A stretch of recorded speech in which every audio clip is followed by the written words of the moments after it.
I've waited long enough for this. John Cena. His face.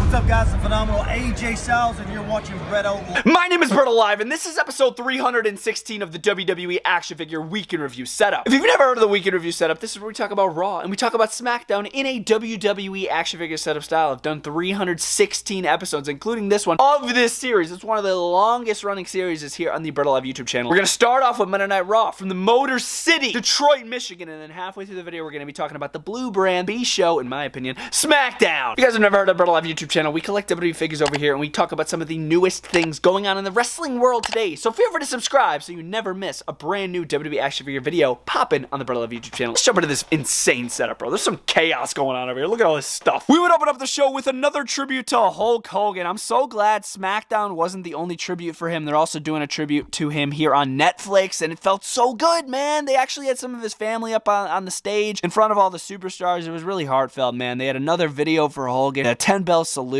It felt good, man. Rest in peace, brother. Jey Uso, I love you, but no yeet. You gotta work on your promos, brother. So Jey Uso's gonna make a banger entrance, right? Before he could get even a word in, Paul Heyman's gonna interrupt and kind of try to manipulate Jey Uso. Tell him that his family's been lying to him about Santa Claus. I was like, what is this guy talking about? Santa Claus is obviously real. I have no clue what Paul Heyman is talking about, but Jey Uso is gonna kind of respond in a very intense way. He had a lot of intensity towards Paul Heyman. That's why Paul Heyman didn't even step in the ring, as he should, bro. Jey Uso was on a rampage. As hyped as he was, he just could not articulate any words.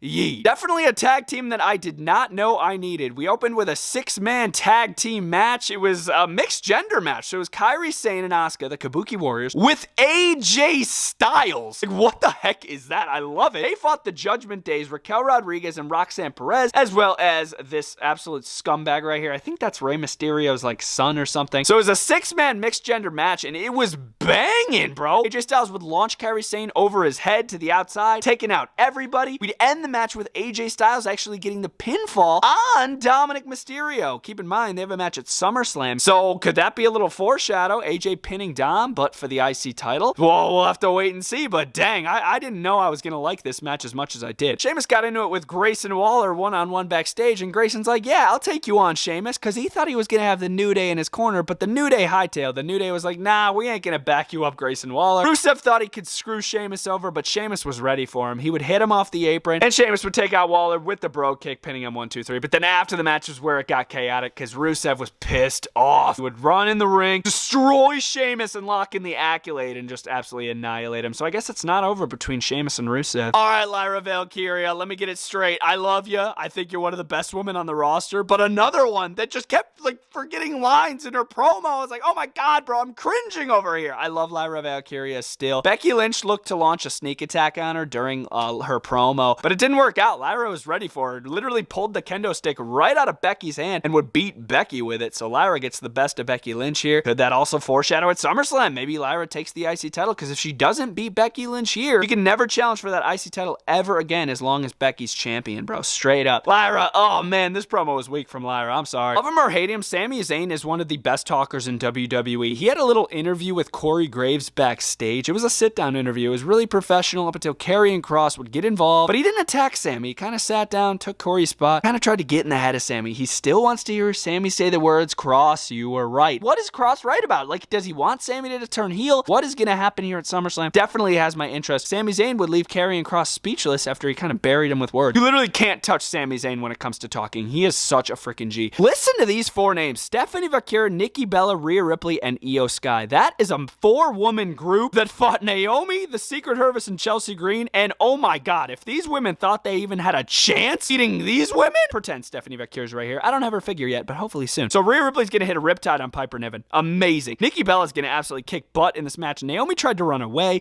but it didn't work out. Stephanie Vaquer would eventually get the pinfall, hitting her finishing move. I believe it was on Chelsea Green. She'd pick up the victory. It was massive. I loved this match so much. And you gotta keep in mind, Io Sky and Rhea had to team up together. They're gonna be fighting each other at SummerSlam there in the triple threat. So So that was pretty cool to see them team up for one last time before they fight. Speaking of matches that I loved, this was the tag team championship match where the LWO had their opportunity because, of course, they're #1 contenders. They would fight the tag champs Finn Balor and JD McDonough, one of my favorite tag teams on Raw. They absolutely kicked butt. We saw Coast to Coast from Cruz del Toro. Are you kidding me? Joaquin Wilde is on another level of insane. I just absolutely loved this match. So is JD and Finn. The match was just so smooth up until we saw literally 2 El Grande Americanos. We saw the Ludwig Kaiser one, but the other El Grande Americano, I couldn't tell who it was. Kind of looked like Rey Mysterio. Might have been Pete Dunne. I don't know, all right? I really don't know, but it was a shorter fellow. Wore like a sweatsuit. Kind of screwed LWO. It would lead to Finn Balor and JD picking up the victory. Cruz del Toro got pinned, but that doesn't really matter. The Judgment Day are still tag team champions. CM Punk didn't respond last week, but he responded this week. Thank God, bro. I hated their promo last week because Gunther left freaking CM Punk speechless. He didn't respond. I was like, what is this? Gunther tried to interrupt CM Punk this week, but it didn't work out. CM Punk would cover the microphone and tell him that his addiction isn't drugs. It's not alcohol. It's nothing like that. His addiction is wrestling. And he needs that World Heavyweight Championship just like he needs air in his lungs. I love this promo from Punk, and I'm so excited for their match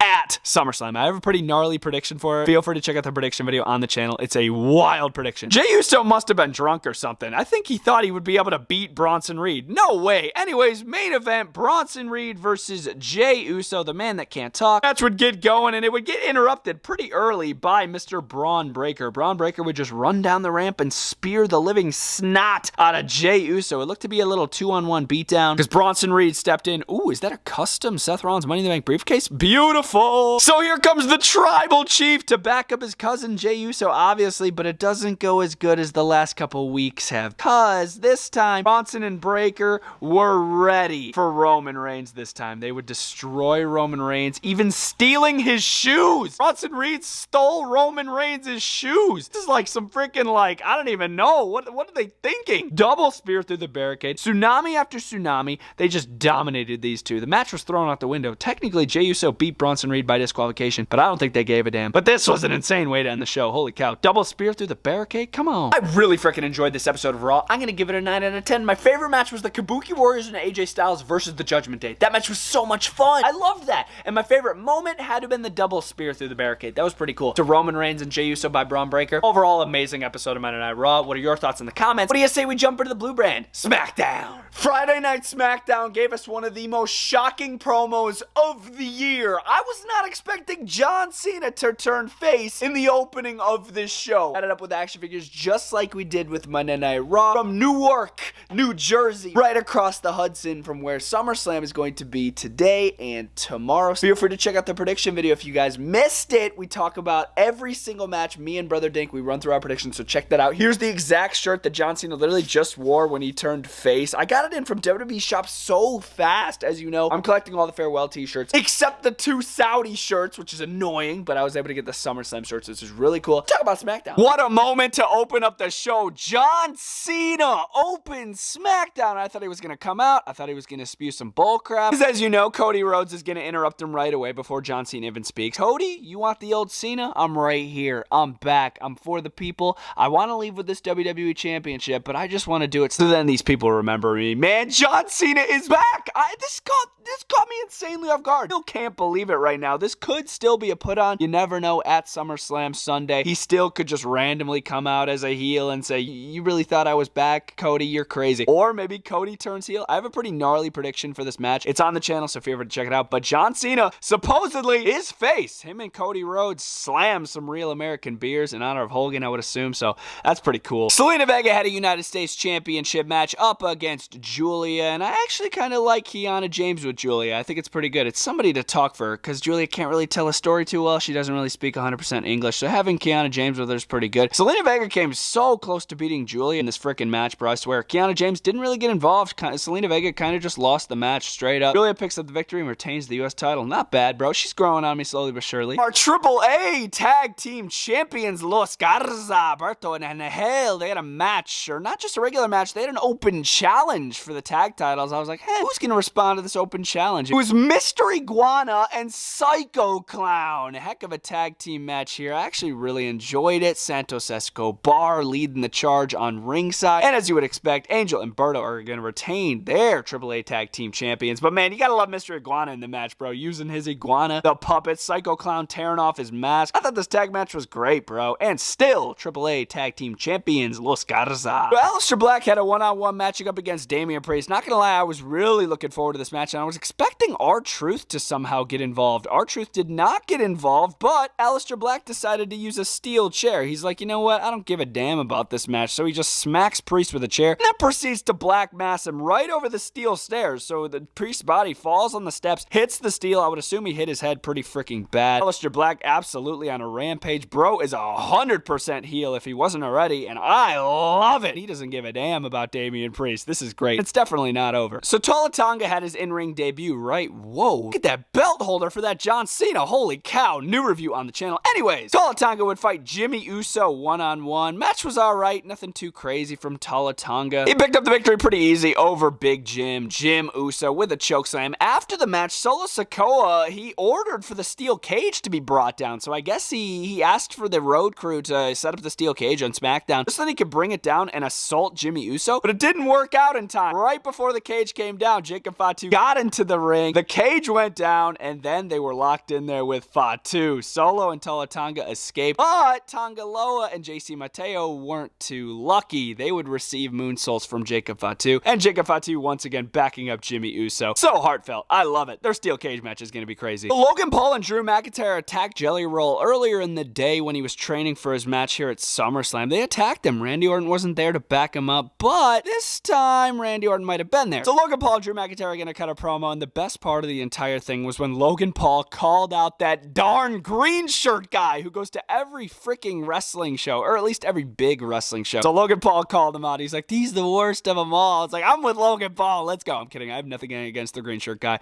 Bro's a stud. Anyways, I just thought it was funny. But as you would expect, Jelly Roll and Randy Orton are going to pull up in a Suburban. They try to get their hands on Drew and Logan Paul, but it doesn't really work out. Drew and Logan kind of hightail. But Jelly Roll and Randy Orton were able to lay some haymakers on the security team. That was pretty cool. Jelly Roll is looking so slim, bro. If you want to make a change, man, make it happen. Jelly Roll is literally a living proof of that. There's my Jelly Roll custom. Choke slamming is suited character. We got Randy Orton choke slamming a couple security guards, aka Michael Cole if you're looking close enough. Our tag match is going to be exciting. I'm excited about SummerSlam. Very excited. Saturday Night Smackdown was alright. It was the last show before SummerSlam, so it's not going to be too crazy hectic, but I'm going to give it a solid 7 out of 10. I thought it was still a really decent show. Favorite moment, easily John Cena turning face, supposedly? I guess we'll see. He could be pulling our leg. It might not be 100% yet. And my favorite match is Julia versus Selena Vega. That match really impressed me. Feel free to stay tuned for SummerSlam reviews. I'm going to be reviewing both nights of SummerSlam in separate videos, so that's going to be 2 videos here over the course of the weekend, so stay tuned for that. A bunch of shorts, bunch of content popping here over the next couple days for SummerSlam, so it's going to be a lot of fun. Feel free to subscribe to the channel so you never miss a new video over here, and I will see you guys next time. Bretto Live out.